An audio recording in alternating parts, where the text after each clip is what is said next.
Hi, I'm Stephen Beck. I'm the General Manager for Hendrickson Transportation Group, providing the services here for Arrive. Hello, I'm Ray Moore. I'm the Operations Supervisor and Maintenance Manager. I oversee all the drivers, dispatchers, and vehicles. We're here today to talk to you about our rider guidelines, how to arrive safely so that you arrive at your destination safe, on time, and the way you arrive to us when you get on the van. Things that we need to remind riders about is how to ride the van safely. We ask that you don't eat or drink on the van, you don't yell at the driver, you don't approach the driver and try to touch them while driving. Also, you should remain seated until the van comes to a complete stop at your stop so that you don't fall while exiting the van. Also, if the van has a wheelchair rider on it, we'd ask that you give the driver a little bit of room so that they can move around those wheelchair riders. Finally, the last thing that we ask is that you give us a 2-hour notice if you're going to cancel your ride. To include, when you're waiting on your bus, we do a wheel call system, and so therefore make sure to call in when you're ready for your pickup, as well as be available at the location of your drop-off wherever we may have placed you to pick you back up.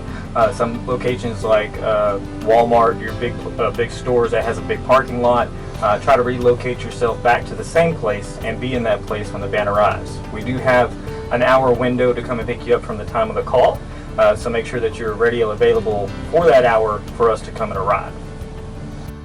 Also, rides only cost $2 here in town or anywhere in the county, so we can take you to your doctor's appointment, we can take you to the grocery store, heck, we could even take you to bingo in the middle of the day if that's what you desire, or go to the library. You can pay by cash or through the Token Transit app, but rides are $2. As well as when we're carrying wheelchair passengers, you need to be patient. Sometimes it does take drivers a little bit longer to load and unload wheelchairs. And probably one of the last things that we want to remind people is that you may call and says, where's the van? Why is the van late? Understand that under federal guidelines, we're required to wait 5 minutes at the stop for you. Now that doesn't mean that you should wait 5 minutes to come outside, because once the 5-minute mark rolls, the driver's going to continue on. But what you need to do is understand that if the person before you hasn't called in and said they're not riding, we got to wait 5 minutes. Well, if 2 or 3 people do that, then you may be late to your appointment, and we apologize for that. We do our best, but that's why we ask for that notice of that you're not going to ride so you don't get the no-show. But just understand that, yes, we will run late, and it could be because of the person before you no-showed, could be traffic, could be a train, or that little word of snow. But we will get you there safely and on time. And just to add to that, overall you may hear the term shared ride. Everything that he explained for all of the delays that we may have, it is a shared ride system. This is not a taxi service, unfortunately. We do have to pick up multiple passengers, get them to multiple places, and as the drivers have been directed, they have to follow their tablets. So if we are running behind, just know that we are going to get you there safe and secure and follow the guidelines that's been given to them, so therefore we don't have any issues.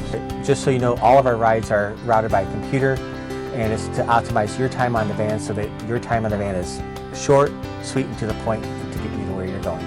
And in both of our positions, something else that we like to try to make sure that we're not delayed too much is we like to try to, when we're running too far behind, we have certain policies within our office that we make sure that we put backup drivers out, or even if we don't have backup drivers, myself or Steve will get out there and drive on the road to ensure that we get you there on time or close to on time as possible.